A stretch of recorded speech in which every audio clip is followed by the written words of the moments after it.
ओम नमः सिद्धेभ्यः। चिदानन्दैकसद्भावं परमात्मानमव्ययं प्रणमामि सदा शान्तं शान्तये सर्वकर्मणां। चैतन्य आनंदमय सुशाश्वत शांत उस परमात्मा को कर्म क्षय के हेतु में करता सदा वंदन हो।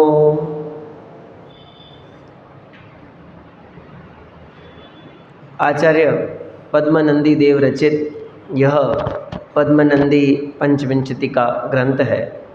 एकत्व सप्तति नामक चौथा अधिकार चल रहा है। कल हमने छंद क्रमांक 317 और 318 के आधार पर समझा कि वक्ता यदि वीतरागी सर्वज्ञ हो तो वह प्रामाणिक होता है और वक्ता की प्रामाणिकता से ही उसके वचनों की प्रामाणिकता होती है। 318 नंबर छंद में कहा गया, यह आत्मा अनादि काल से विषय सुख में रमा है, इसलिए वह इसे सुलभ लगते हैं, जबकि अत्यंत निकटवर्ती शुद्ध भगवान आत्मा इसे निकट होते हुए भी दुर्लभ प्रतीत होता है। ऐसी चर्चा कल हमने पढ़ी। आज एक और नया विषय यहाँ पे आ रहा है। छंद क्रमांक 319 है, पेज नंबर 184। 5 लब्धियों की विशेषता ही निकट भव्य की पहचान। अब क्या कहना चाह रहे हैं? कौन जीव आसन्न भव्य है, निकट भव्य है, इसकी पहचान कैसे करें? तो आचार्य देव ने कहा 5 लब्धियां उसकी पहचान का माध्यम हैं। क्या होती है 5 लब्धियां? किसको होती है 5 लब्धियां? बहुत सारा विषय है, इतना गंभीर और विस्तार विषय है कि आचार्य नेमीचंद्र सिद्धांत चक्रवर्ती देव ने एक ग्रंथ लिखा, स्वतंत्र लब्धि सार। नाम ही यही है ग्रंथ का, लब्धि सार, और उस ग्रंथ में लब्धियों का ही वर्णन किया। तो इसका मतलब सिर्फ एक छंद में लब्धियों की चर्चा आ जावे, इतना छोटा विषय तो है नहीं, बहुत विस्तार विषय है। लेकिन फिर भी अपन थोड़ी सी चर्चा लब्धियों के संबंध में करेंगे। प्रथम तो ये समझ लेना चाहिए कि कोई भी जीव जब सम्यक्त प्राप्ति करता है तो उसके पूर्व उसे लब्धियां होती हैं। अब इसको भी और स्पष्ट करणानि योग की भाषा में कहूँ तो प्रथमोपशम सम्यक्त्व से पूर्व होने वाली 5 लब्धियां। स्पष्ट नाम बोला मैंने, प्रथमोपशम सम्यक्त्व। सम्यक्त्व के मोटे मोटे रूप में 3 भेद हैं, औपशमिक, क्षायिक और क्षायोपशमिक। औपशमिक सम्यक दर्शन के 2 भेद हैं, प्रथमोपशम और द्वितीयोपशम। इन सब में से जो प्रथमोपशम नाम का सम्यक्त्व है वो जब कभी भी होगा तब जीव को नियम से 5 लब्धियां होगी ही होगी। कितनी बार हो सकती हैं? अनंतों बार हो सकती हैं। तो क्या जीव को अनंतों बार सम्यक्त्व हो सकता है? पल्य के असंख्यातवे भाग प्रमाण पर्यंत जीव को सम्यक्त्व होके छूट सकता है। नियम है ऐसा, अधिकतम इतना हो सकता है, यानी इतनी बार जीव को 5 लब्धियां पूरी होवें और बाद में छूट जावे। 5, हाँ बिल्कुल। आचार्य नेमीचंद्र देव ने लब्धि सार में गाथा लिखी और कहा करण लब्धि भव्य को होती है, बाकी 4 लब्धियां तो भव्य और अभव्य दोनों को हो जाती हैं। फिर से कह रहा हूँ, करण लब्धि बराबर सम्यक्त्व की गारंटी और बाकी 4 लब्धियां सम्यक्त्व की गारंटी नहीं है। हो भी जावे कदाचित, नहीं भी होवे, और किसको नहीं होना हो उसको भी 4 लब्धियां तो हो ही जाती हैं, हो सकती हैं, कोई आश्चर्य नहीं है। ऐसा ये 5 लब्धियों का स्वरूप है। अपन एक बार छंद पढ़ते हैं, फिर थोड़ी थोड़ी चर्चा सब लब्धियों के ऊपर करेंगे। पेज नंबर 184, छंद नंबर 319। लब्धि पंचक सामग्री विशेषात् पात्रतां गता भव्यः सम्यग् द्रगादीनां यः स मुक्तिपथे स्थितः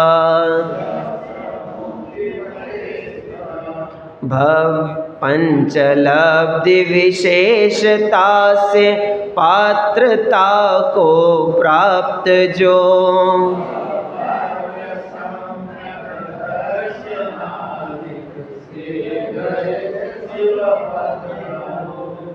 यहाँ आचार्य देव ने कहा लब्धि पंचक सामग्री, 5 लब्धि रूप सामग्री से विशेषात् पात्रताम गतः, जो जीव विशेष पात्रता को प्राप्त हुआ है। भव्यः सम्यक द्रगादीनाम यह सह मुक्तिपथे स्थितः, वह भव्य सम्यक द्रग आदि से, द्रग मने दर्शन, सम्यक दर्शन आदि से स्वयं को कहाँ स्थापित कर लिया उसने? मुक्ति पथ पर। ये इस छंद का सामान्य सा अर्थ हो गया। कहने का अभिप्राय यह निकलता है कि कोई भी जीव जब मोक्ष मार्ग का प्रारंभ करता है तो सबसे पहला कदम जो उसे लेना है वो है 5 लब्धि।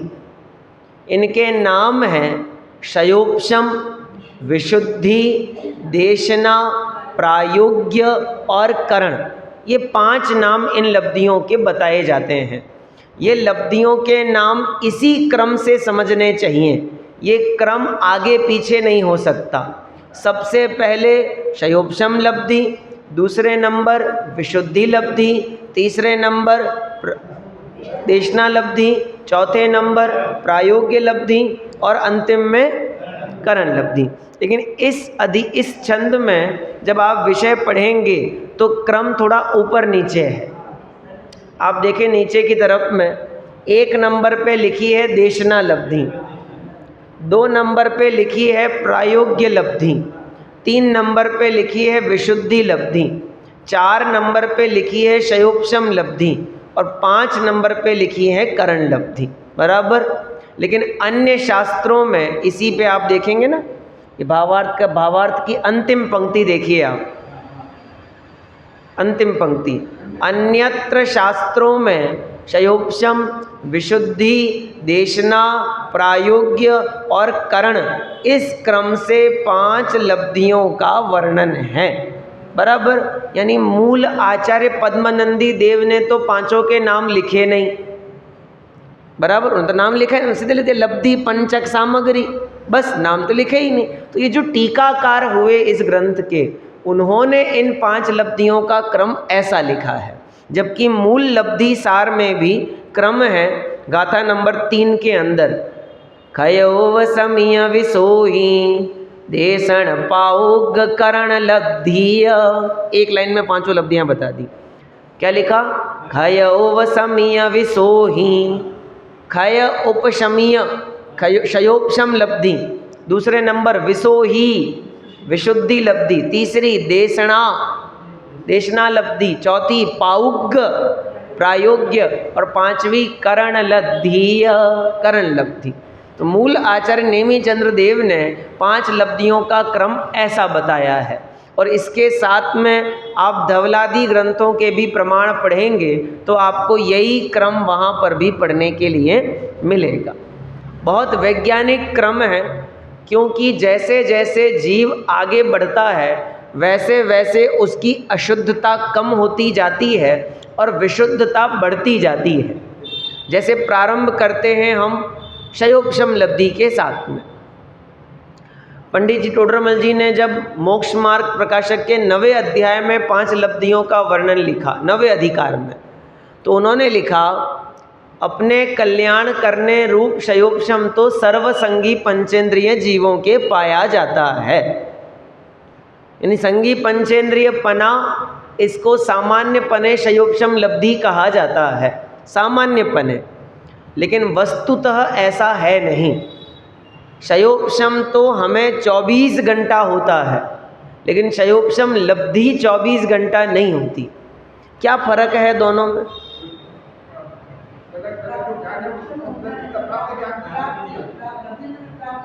देखो, लब्धि का मतलब है, हाँ, लंभनम लब्धि, प्राप्ति रूप। आपकी जेब में, आपके अकाउंट में बहुत पैसा रखा है, लेकिन वो आपके हाथ में जो है वो आप दे पाओगे। तो शयोपशम बहुत है, 24 घंटा है, लेकिन लब्धि नाम वो कब पाएगा? जब वो उपयोग में लिया जाएगा। उपयोग में यानी आपके घर की लाइट्स अगर हम बंद कर दें तो भी हम कहेंगे कि हमारे घर की लाइट चालू है। लाइट चालू है का मतलब इसमें करंट आ रहा है, बराबर चालू है। कि बंद तो है लाइट, कि बंद है तो भी वो चालू है, उसमें प्रवाह है। लेकिन लब्धि कब कही जाएगी? जब आप चालू करोगे। शयोपशम है 24 घंटा, लब्धि है कभी कभी। ये फर्क हो गया दोनों में। शयोपशम तो सोते में, जागते में, उठते में, बैठते में, एक इंद्रिय, दो इंद्रिय, असंगी, संगी, सबको पाया जाता है, सभी संसारी जीवों को। लेकिन शयोपशम लब्धि किसको होगी? केवल संगी पंचेंद्रिय जीव को होती है। वो भी सदा काल नहीं होती, कभी कभी होती है। आ रहा है समझ में कुछ कुछ? तो हमें शयोपशम है कि नहीं है? बराबर है। तो शयोपशम लब्धि, लब्धि अलग विषय है, लब्धि कभी कभी होती है। तो शयोपशम लब्धि हमें हो जाए, इसका क्या क्या विभाजन करें हम ऐसा? तो आचार्य देव ने लिखा धवला में, पूरा पढ़ूं मैं, परिभाषा तो ऐसी लिखी है, ज्ञान के विनाश का नाम क्षय है, उस क्षय का उपशम एक देश क्षय। इस प्रकार ज्ञान के एक देशीय क्षय की शयोपशम संज्ञा मानी जा सकती है। ऐसा क्षयोपशम होने पर जो ज्ञान या अज्ञान उत्पन्न होता है उसी को क्षयोपशमिक लब्धि कहते हैं। और लब्धि सार में लिखा, पूर्व संचित कर्म मल के पटल अर्थात अप्रशस्त कर्मों के अनुभाग स्पर्धक जिस समय विशुद्धि के द्वारा प्रति समय क्रम से अनंत गुणे हीन होकर उदीर्णा को प्राप्त होते हैं, तब शयोपशम लब्धि होती है। सरल कर देता हूँ, ये शयोपशम लब्धि और विशुद्धि लब्धि में बड़ा अच्छा मेल है। मेल कि शयोपशम लब्धि हुई ये पता कब चलता है? कि जब विशुद्धि हो जाती है। बिल्कुल ठीक। तो विशुद्धि मतलब क्या? कि विशुद्धि का मतलब है मंद कषाय रूप परिणाम, अकषाय रूप नहीं। तो रमन जी ने 3 प्रकार के परिणाम बताए ना, संक्लेश, विशुद्ध और शुद्ध। उसमें तीव्र कषायमय परिणाम का नाम संक्लेश, मंद कषाय रूप परिणाम का नाम विशुद्ध और कषाय रहित परिणाम का नाम है शुद्ध। तो विशुद्धि लब्धि है ना, विशुद्धि अर्थात कषाय परिणाम क्या होंगे? मंद मंद मंद। तो शयोपशम का प्रभाव क्या पड़ा?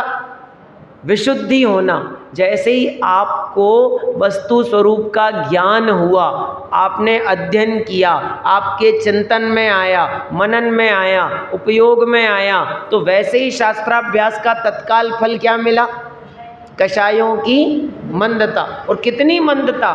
तो लिखा, अप्रशस्त कर्मों के अनुभाग स्पर्धक प्रति समय क्रम से अनंत गुणे हीन होकर उदीर्णा को प्राप्त होते। अनंत गुणे हीन होकर उदीर्णा को प्राप्त होते हैं, यानी जितना उनकी फल देने की सामर्थ्य है वो उससे अनंत गुणा हीन होकर सामने आते हैं। जितना उसे असर दिखाना चाहिए वो नहीं दिखाते। तो तीव्र कषायमय परिणाम से जीव कहाँ आ गया? मंद कषायमय परिणाम से। इसका नाम विशुद्धि शयोपशम लब्धि कहा जाता है। मैं पुनः एक बात कहता हूँ, शयोपशम तो सभी जीवों, संसारी जीवों को सदा काल है, अरहंतों को छोड़कर। 12वें गुणस्थान तक सभी जीव शयोपशम ज्ञानी हैं, लेकिन शयोपशम लब्धि कहाँ होती हैं? केवल मिथ्या दृष्टि जीव को, सम्यक दृष्टि को नहीं होती। शयोपशम लब्धि किसको होती है? नहीं होती ना। जिसको सम्यक तो हो गया उसे क्यों होगी शयोपशम लब्धि? वही कह रहा हूं मैं, शयोपशम लब्धि मिथ्या दृष्टि को होती है, लेकिन शयोपशम ये तो सम्यक दृष्टि को भी होता है।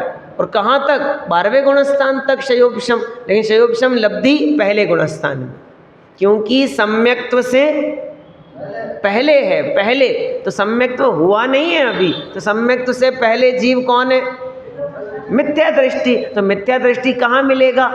पहले गुणस्थान में। इसलिए पांचों लब्धियां होती हैं पहले गुणस्थान में, लेकिन शयोपशम 12वें गुणस्थान तक पाया जाता है। ये अंतर समझना पड़ेगा। एकेंद्रिय से पंचेंद्रिय तक सबको शयोपशम, शयोपशम लब्धि नहीं।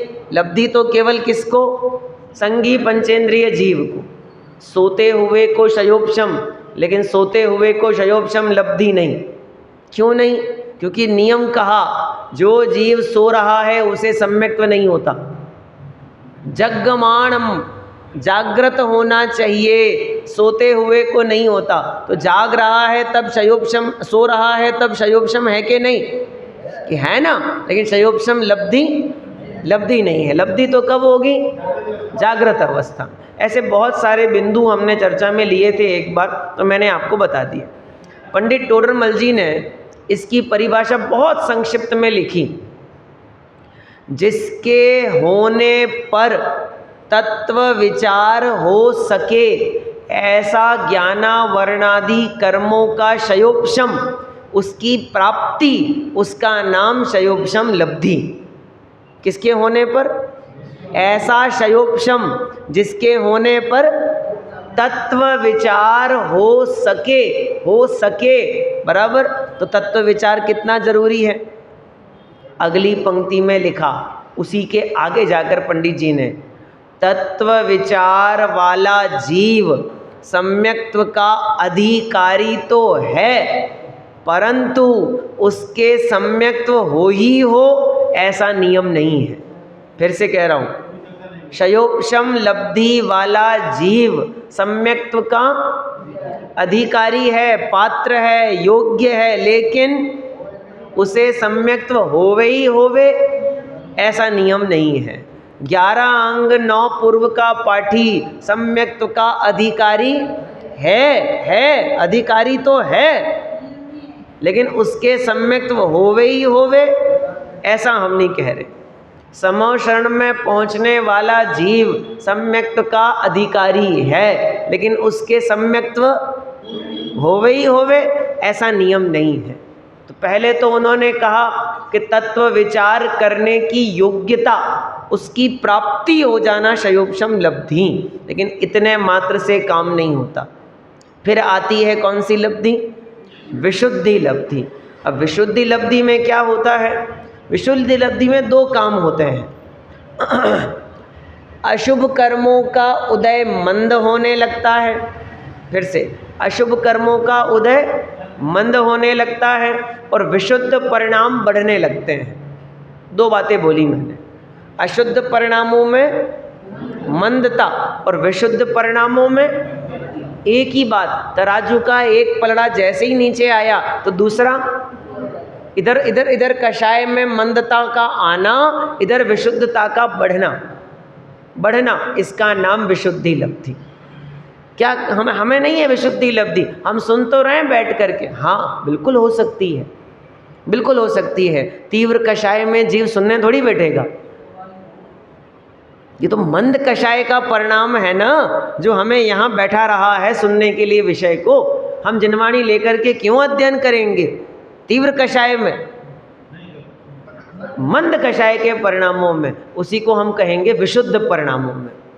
जिसे अपने कल्याण की भावना होती है, वह अहोभाव से जिनवाणी श्रवण करने के लिए जाता है। उसे ज्ञानियों की विनय आती है, शास्त्रों का बहुमान आता है, गुरु की सेवा करता है, विशुद्धि लब्धि अपने आप। इधर से अशुभ कर्मों का मंद उदय आना, इधर से विशुद्धता का बढ़ना, इसका नाम है विशुद्धि लब्धि।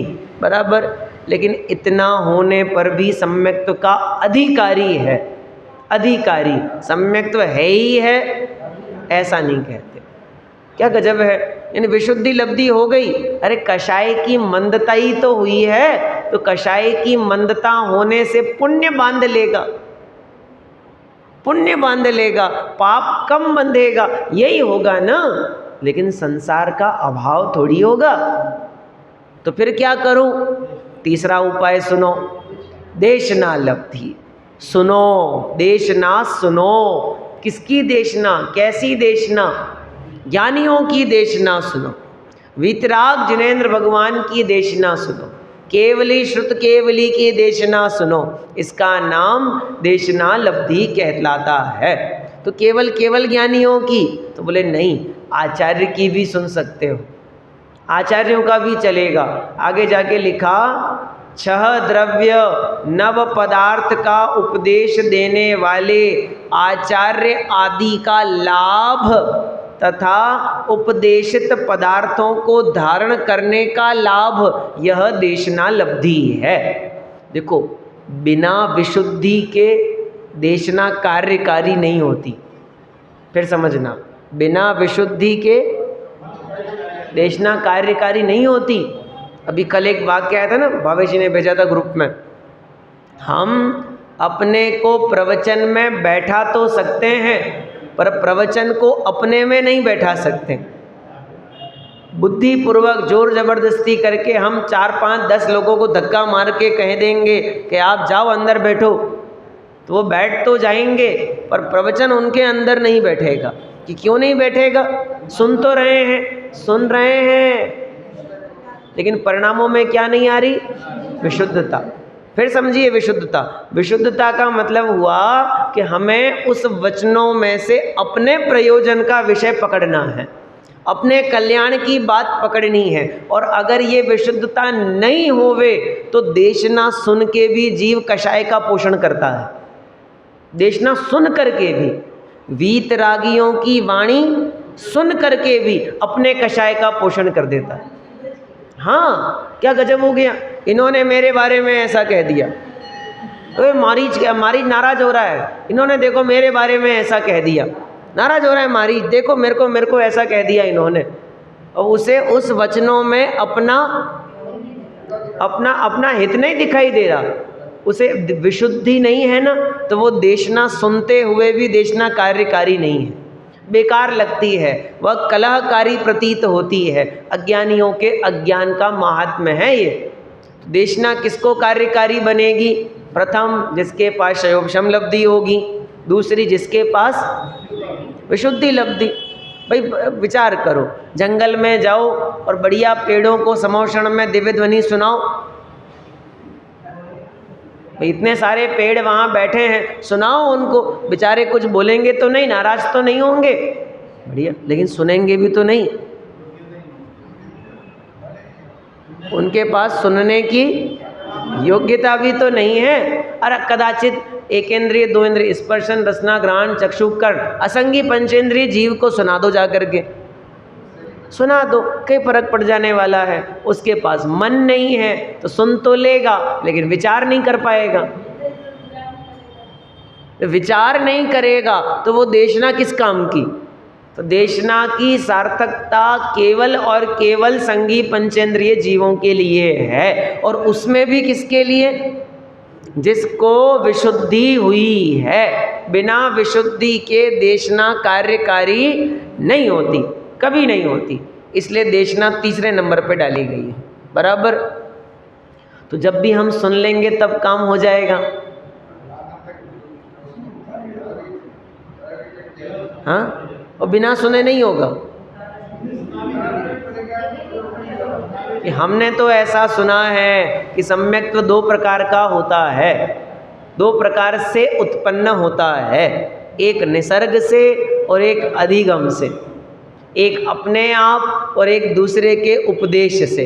तो जो दूसरे के उपदेश से होगा उसमें तो देशना लब्धि चाहिएगी, पर जो अपने आप होगा उसमें भी देशना लब्धि चाहिएगी। हाँ, बिल्कुल कंपलसरी है। पर ऊपर जो जी नरक में बैठा है उसको कौन समझाने जाएगा कि नारकी को उपदेश देंगे? कौन समझाएगा किसको? कोई ना समझाएगा, लेकिन सुना हुआ ही काम आएगा। वो पूर्व पर्याय में सुनी गई बात, वो उस पर्याय में यदि वैसे निमित्त ना मिले तो उन पर्यायों, उन बातों को स्मरण करे, और वो स्मरण ही वर्तमान में क्या कहलाएगी? देशना लब्धि, और अन्य कोई नहीं। वो जो सुना गया है पहले वही देशना लब्धि के रूप में काम करेगा। वरना नरक में तो वेदना भी सम्यक्त्व का निमित्त मानी गई है। वेदना जो मार काट मचती है ना, जो दर्द वह जीव सहन करता है, उस वेदना में भी जीव को सम्यक्त्व हो जाता है। जाति स्मरण से भी होता है। अब जाति स्मरण का मतलब पूर्व बातों को याद कर लेना, और उसी में उस जीव को ये इस तरह के काम होते हैं। बराबर। मैं एक पंक्ति पढ़ता हूँ पंडित जी की, मोक्ष प्रकाशक की। उपदेश को देशना कहते हैं। फिर से कहा, क्या कहा? लब्धि नहीं लिखा है। उपदेश को देशना कहते हैं। उस उपदेश को सुनकर समझना, याद रखना, उसे पुनः पुनः विचारों में लेना, ये देशना लब्धि है। देशना कान में होती है, कान में। सुनी कहाँ से गई है? लेकिन ज्ञान में, उपयोग में, विचारों में जो आई है वो देशना लब्धि है। सुनना और सुनकर उसे समझना, विचारना, चिंतन करना, इसका नाम देशना लब्धि। अब फर्क पड़ गया। हाँ, बिल्कुल याद करना। देखो, याद करने का मतलब है कि भैया बाद में का मतलब, जैसे नारकी का दृष्टांत दिया अपन ने, नरक पर्याय में वो बात उसे वापस याद कैसे आएगी? हाँ, बिल्कुल सत्य बात। जब कोई विषय उपयोगी प्रतीत होता है, उपयोगी, बराबर, और उसके देखो मैं आपको और सरल कर दूं कि आप कहीं जा रहे हो, मानो मुंबई जा रहे हो, और आपको किसी ने कहा भैया हमारा भी एक पैकेट ले जाना है, तो आप थोड़ा ध्यान रख के ले जाना। तो ले जाएंगे कि क्या है, कि कुछ नहीं है, 2 लाख रुपए हैं, वो आपको ले जाने हैं, साथ में ये पैकेट बना के दे देंगे आपको, बंडल, वो आपको ले जाना है। तो वो 2 लाख रुपए का पैकेट आपने ले लिया और अपने बैग में आपने रख दिया। तो आपको ये याद नहीं रहेगा कि आपके कपड़े कौन से सूटकेस में रखे हैं। आपको ये भी याद नहीं रहेगा कंघा कहाँ रखा है, तेल कहाँ रखा है, भूल जाओगे। लेकिन 2 लाख रुपए कहाँ रखे हैं ये बात आपको बराबर याद रहेगी। तो हमने याद करी है ना, लिख लिख करके, लिख लिख के याद करिए बराबर, कि नहीं करते तो फिर याद क्यों रह जाती हैं? उसमें अपना हित प्रतिभासित होता है। ऐसा लगता है कि अगर ये भूल गया तो नुकसान हो जाएगा, भारी नुकसान हो जाएगा, ऐसा विचार करना। तो अब याद करना पड़ता है कि नहीं, अपना प्रयोजन भासित हो तो अपने आप वो बात याद रह जाती, बराबर याद रह जाती है। ऐसी अवस्था है। इसलिए याद करना तो ऐसी कमजोरी अपने में अनुभव नहीं करना, हमें तो याद रहता ही नहीं, हम तो कर ही नहीं सकते। प्रयोजन भूत विषयों में जीव का शयोपशम बराबर वर्तता है। अब इसका मतलब अभी हमें मोक्ष मार्ग प्रयोजन भूत लग नहीं रहा, इसलिए हमें मोक्ष मार्ग का विषय याद भी नहीं रहता। ठीक है, कोई बात नहीं, कोई बात नहीं। बहुत याद रहे ऐसा भी नहीं कह रहे, बहुत याद करो ऐसा भी नहीं कह रहे, पर जितना प्रयोजन भूत है उतना तो समझना पड़ेगा। तो कालांतर अविस्मरण योग्यता ही धारणा, भविष्य काल में वो विषय हम कभी भूलेंगे नहीं, ऐसा उसे धारणा में बैठा लिया है। तुष्माश भिन्नम, ज़्यादा नहीं तो इतना। तो धारणा में बैठ गया है शिवभूति मुनि के कि ये अलग है, ये अलग है। इसका नाम याद करना। ठीक है, 3 काम हो गए, क्षयोपशम लब्धि हो गई, विशुद्धि भी हो गई, देशना भी हो गई। अब तो सम्यक तो हो ही जाएगा भाई, अब तो सम्यक तो हो ही जाएगा। तो पुनः मैं वही बात कहूँगा कि देशना लब्धि होने पर भी सम्यक्त्व का अधिकारी तो है, परंतु सम्यक्त्व हो ही हो इसकी गारंटी नहीं है, निश्चितता नहीं है। चलो आगे चलते हैं। क्या देखो, देशना लब्धि में प्रमुखता है सुनने की और उसे ग्रहण करने की। अब भाव भाषण का मतलब है विचार श्रृंखला का चलना, चिंतन का चलना। ये काम प्रायोग्य लब्धि में भी चलेगा और करण लब्धि में भी चलता रहेगा, क्योंकि ये सारी दशाएं जो हम चर्चा कर रहे हैं ये विकल्प की हैं। अभी जीव को आत्मानुभूति नहीं हुई है, तो उसके पहले की सारी दशाओं में उसकी विकल्प तो चलेंगे ही, ऊहा पोह तो चलेगा ही चलेगा, और उन विकल्पों में ये विषय चल रहा है उसके।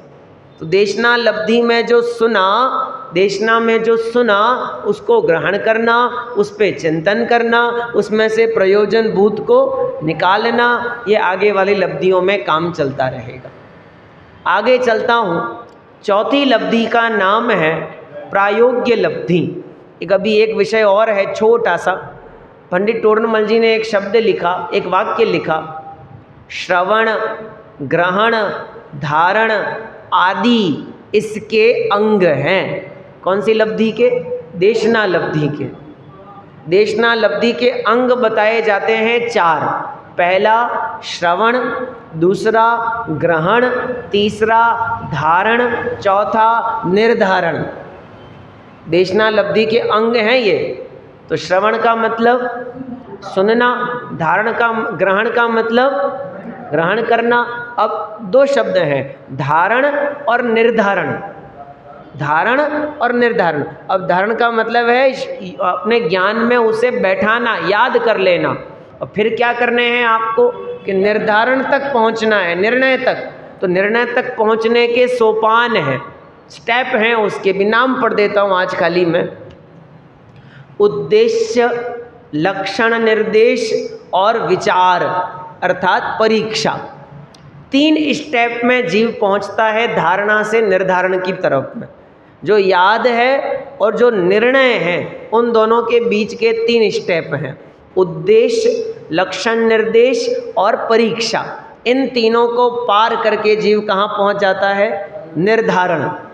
उसने जो जाना, समझा, विचार किया और उसने पक्का कर लिया कि वस्तु स्वरूप ऐसा ही है, इदम एव ईदृशम एव, बस ये नक्की कर लिया, इसका नाम निर्धारण। तो ये सब कहाँ चल रही है बात? देशना लब्धि में। अब आगे चलते हैं प्रायोग्य लब्धि की तरफ। पूरे करना है ना अपन को 5। प्रायोग्य लब्धि और करण लब्धि थोड़ी करणानुयोग की व्याख्याओं में उलझी हुई है, समझने में थोड़ी कठिन लगती है कभी कभी। संक्षिप्त कोशिश करते हैं अपन समझने की। 3 काम होने हैं, 3 भी नहीं है, 4 काम होने हैं प्रायोग्य लब्धि में। पहला, कर्मों की पूर्व सत्ता अंतः कोड़ा कोड़ी प्रमाण रहेगी। फिर से, सत्ता में जो कर्म पड़े हुए हैं ना, वे कितने ही होवे, कितने ही अनंत, लेकिन वो सिमट के कितने हो जाएंगे? अंतः कोड़ा कोड़ी प्रमाण। भाई ऐसा क्यों? क्योंकि सम्यक्त्व उसी को होता है जिसका संसार का किनारा निकट आ गया हो। अनंत संसार बंधा हुआ होवे तो उस जीव को सम्यक्त्व नहीं होता। तो सम्यक्त्व का महात्म्य है कि उस जीव का संसार कितना हो जाएगा? अंतः कोड़ा कोड़ी। इसको हम कभी कभी कहते हैं अर्धपुद्गल परावर्तन, बराबर। तो पहला काम तो ये हो जाना चाहिए। दूसरा काम, नवीन बंध। पुराना कर्म तो आपने कम कर दिया, अब नया कर्म का क्या होगा? वो अनंत बंधे तो बोले नहीं, नवीन बंध भी अंतः कोड़ा कोड़ी प्रमाण उसके संख्यातवे भाग मात्र होगा। अब ये करणानुयोग व्याख्याएं हैं सारी, मैं आपको कह रहा हूँ नया बंध अनंत संसार का नहीं होगा। कितना होगा? अंतः कोड़ा कोड़ी के संख्यातवें भाग मात्र का नया बंध होगा, इससे ज़्यादा नहीं होगा। तीसरा नंबर, नवीन बंध जो हो रहा है वो प्रायोग्य लब्धि के प्रारंभ पॉइंट से लगातार कम होता जाता है। फिर से क्या बोला? कम होता जाएगा। यानी प्रायोगिक लब्धि का काल है अंतर्मुहूर्त। तो पहले समय में जितना बंद हो रहा था उससे कम दूसरे समय में होगा, उससे कम तीसरे में, उससे कम चौथे में। क्या होता जाएगा? लगातार घटता घटता घटता घटता जाएगा। और चौथी अवस्था का नाम है कितनी ही पाप प्रकृतियों का बंध मिटता जाता है। जैसे ही जीव प्रायोगिक लब्धि में कदम रखता है तो कितनी ही पाप प्रकृतियां उसको बंधती ही नहीं। ये चार कंडीशन जब पूरी हो जाती है उसका नाम प्रायोग्य लब्धि कहलाता है। मैं अगर इसको थोड़ा सा कठिन शब्दों में बात करूं तो मैं कह सकता हूं, स्थिति कांडक गात, अनुभाग कांडक गात, स्थिति बंधापसरण और प्रकृति बंधापसरण, चार काम होने वाले हैं। मैंने पहले सरल हिंदी में बताया था, अब थोड़ी कठिन में बता रहा हूँ। स्थिति कांडक गात में पूर्व कर्मों की सत्ता घटती जाती है, उनके फल देने की सामर्थ्य घटती जाती है। अनुभाग इसमें स्थिति बंधापसरण में नए कर्मों की स्थिति कम कम बंधती है। अब कितनी कम बंधती है? तो पहले ही कम बंधती है और उसके बाद क्रमशः और कम कम होती जाती है। इसका नाम स्थिति बंधापसरण। और चौथा नाम है प्रकृति बंधापसरण। कुछ कर्मों की प्रकृतियां बंधती ही नहीं, बंधेगी ही नहीं। क्यों नहीं बंधेगी? सम्यक दृष्टि को क्या नहीं मिलेगा? नरक नहीं मिलेगा। सम्यक दृष्टि को नीच कुल नहीं मिलेगा। सम्यक दृष्टि स्त्री पर्याय में नहीं जाएगा। सम्यक दृष्टि तिर्यंच नहीं बनेगा। सम्यक दृष्टि नपुंसक नहीं बनेगा। तो ये वाली प्रकृतियां उसे किसे, जैसे अभी सम्यक्त्व हुआ ही नहीं है उस जीव के लिए कह रहे हैं। सम्यक्त्व होने के बाद तो नहीं बनती है, लेकिन सम्यक्त्व होने के पहले से ही ये पाप प्रकृतियों का बंधना बंद हो जाता है। इस पोजीशन का नाम कहलाता है प्रायोग्य लब्धि। विशेष योग्यता, प्रयोग्य हो चुका है वो जीव। अब आश्चर्य देखो, आचार्य देव कह रहे हैं यहाँ तक तो अभव्य भी आ जाता है। कौन? अभव्य को इतनी विशुद्धता, इतनी कषाय की मंदता, हाँ हो जाती है। अभव्य को भी हो जाती है, तो हमें भी हो जाए तो कोई आश्चर्य की बात नहीं है। तो क्या करना पड़ेगा? ये उस तरह की प्रोसेस है कि आपने लेटर पूरा लिख दिया, पूरा शुरुआत के जय जिनेंद्र से लगाकर अंतिम पते तक आपने लिख दिया, तो लेटर पहुंच गया ना। हमने पूरा तो लिख दिया है, पता भी लिख दिया, अपना नाम भी लिख दिया, सब कुछ तो कर दिया, अब तो पहुंच गया ना। अभी आपने पोस्ट नहीं किया है। जब तक आप पोस्ट नहीं करोगे तब तक नहीं पहुंचेगा। तो अभी इसमें करण लब्धि की मुहर लगनी बाकी है। तो जब तक करण लब्धि नहीं होगी तब तक ये चार लब्धियां कोई काम की नहीं, और इन चार के बिना करण नहीं होगी। क्रम यही है, मैंने पहले ही कहा था, शयोपशम होगा तो विशुद्धि होगी, शयोपशम विशुद्धि होगी तो देशना, शयोपशम विशुद्धि देशना होगी तो, और ये चार होगी तो करण लब्धि। एक एक लब्धि नहीं होती, होती तो पांच हैं पूरी क्रम से। कितना काल लगता है?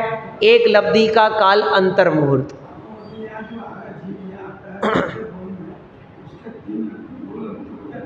अपने अपने परिणामों का विचार हमें स्वयं करना है। फिर मैंने कहा देशना सुनने का नाम देशना लब्धि नहीं है, सुनने का नाम थोड़ी है भाई। अपने यहाँ कभी कभी बड़े बड़े कार्यक्रमों में माइक वाले बुलाए जाते हैं, तो माइक वाले पूरे कार्यक्रम में उपस्थित रहते हैं। हम जितने कार्यक्रम अटेंड करते हैं उससे ज़्यादा वो अटेंड करते हैं, तो उन्हें तो बराबर देशना लब्धि हो रही है कि नहीं हो रही है? वो केवल सुन रहे हैं, कर्णेंद्रिय का विषय बना रहे हैं, उनका काम है उसकी आवाज़ को देखते रहना, पर उसमें जो विषय आ रहा है वो विषय उनके ज्ञान में नहीं आता, इसलिए वो देशना उनके लिए देशना है ही नहीं, है ही नहीं। वो केवल उनके लिए एक शब्द है बस, जो कान में पढ़ रहे हैं मात्र उतना, बस इसलिए, तो इसलिए वो देशना लब्धि नहीं। हम भी यहाँ बैठकर केवल अपनी ड्यूटी पूरी करने आ जाएंगे, आधा घंटा सुन लेंगे चले जाएंगे, पौना घंटा सुन लेंगे चले जाएंगे, वह ठीक है, नहीं, ये देशना है नहीं, बिल्कुल नहीं है। देशना तो तब कहलाएगी, लब्धि तो तब कहलाएगी जब वही जो यहाँ सुना वो हमारे विचारों में चलता रहे चलता रहे चलता रहे, तो देशना लब्धि। विशुद्धता बोली थी ना परिणामों में, तो विशुद्धता क्या एक अंतर्मुहूर्त के लिए ही है कि नहीं, लंबे समय तक चलती है विशुद्धता, तो देशना लब्धि प्रायोग्य भी हो गई। अब बची है अपने पास में चर्चा करने के लिए करण लब्धि। इसके 3 भेद हैं, अधःकरण, अपूर्वकरण और अनिवृत्तीकरण। फिर से, अधःकरण, अपूर्वकरण और अनिवृत्तीकरण, क्रम क्रम से तीनों होते हैं। और जो जीव अनिवृत्तीकरण तक पहुंच जाता है बस उसको सम्यक्त्व हो गया, अंतिम समय में आत्मानुभूति हो गई, गारंटेड हो गई, बिल्कुल पक्का। करण लब्धि सम्यक्त्व की गारंटी है। करण लब्धि में से भी कौन सी? अनिवृत्तीकरण, अधःकरण नहीं, अपूर्वकरण भी नहीं, अनिवृत्तीकरण। अब इनके क्या क्या स्वरूप हैं, तो इनकी बहुत सारी चर्चाएं हैं कर्णानुयोग की व्याख्या में, एक एक लब्धि की अलग अलग, वो कभी और अपन करेंगे। मैं आपको संक्षिप्तपने इतना बता दूं कि सबसे कम समय लगता है अनिवृत्तीकरण में, सबसे कम समय, लेकिन फिर भी काम उससे ही होगा। और वो कब होगा कि जब पहले ये सारे काम होंगे, इन सारे कामों के होने पर सम्यक्त्व होता है। अब इतनी सारी चर्चाएं हम सुन क्यों रहे हैं, समझ क्यों रहे हैं? क्योंकि कोई भी जीव जब सम्यक्त्व प्राप्त करता है तो उसे लब्धियों का होना अनिवार्य है। कौन सा सम्यक्त्व बोला था? प्रथमोपशम सम्यक्त्व। तो इसके अलावा हम शायिक सम्यक्त्व नहीं ले सकते, सीधा नहीं ले सकते, शायोपशमिक नहीं ले सकते, नहीं ले सकते। सबसे पहले किसी मिथ्या दृष्टि या अनादि मिथ्या दृष्टि जीव को जब सम्यक्त्व होता है तो वो सम्यक्त्व कौन सा होता है? प्रथमोपशम। नियम से प्रथमोपशम सम्यक्त्व ही होता है। तो शयोपशम और शायिक किसको होते हैं? इसी को होंगे, इसी वाले को। लेकिन ये अपने सम्यक्त्व को क्या करेगा? आगे बढ़ाएगा। तो शयोपशम और शायिक ये भी हो सकता है। वो जीव अंतर्मुहूर्त बाद में वापस मिथ्या दृष्टि हो जाएगा। जिसको उपशम सम्यक्त्व हुआ है ना, तो उपशम सम्यक्त्व का काल सिर्फ अंतर्मुहूर्त का ही है, और अंतर्मुहूर्त बाद में वो वापस कहाँ आ जाएगा? फिर मिथ्या दशा में। अब वो फिर सम्यक्त्व प्राप्त करे फिर से, लेकिन अब उसे प्रथमोपशम भी हो सकता है और उसे शयोपशम भी हो सकता है, दोनों हो सकते हैं। क्यों? क्योंकि जैसे ही सम्यक्त्व हुआ ऐसे ही मिथ्यात्व के 3 टुकड़े हो गए। 3 टुकड़े, मिथ्यात्व, सम्यक मिथ्यात्व और सम्यक प्रकृति। अब जब 3 टुकड़े हो गए तो फिर शयोपशम सम्यक्त्व भी हो सकता है, और अगर 3 टुकड़े नहीं होते तो औपशम सम्यक। नियम से प्रथमोपशम सम्यक्त्व, गारंटी इस बात की। कितनी बार हो सकता है जीव को सम्यक्त्व? एक बार में ही काम हो जाएगा? देखो, होने में तो एक बार में ही काम हो जाएगा, सत्य बात तो यही है। और नहीं होने में पल्य के असंख्यातवे भाग बार तक जीव को सम्यक्त्व हो सकता है। पल्य के असंख्यातवे भाग बार तक, इतना बार। पल्य कितना बड़ा? वो गड्ढा, 2000 कोस का गड्ढा खोदो, उसमें मेढ़े के बाल भरो और 100-100 साल के अंतराल में एक एक बाल निकालो, तो जितना काल होगा वो एक पल्य, और उसका क्या भाग दो, असंख्यात से भाग करो, और उसका जो प्रमाण आया उतनी बार जीव को सम्यक्त्व हो सकता है। कौन सा वाला? औपशमिक, प्रथमोपशम सम्यक्त्व, शायोपशमिक नहीं।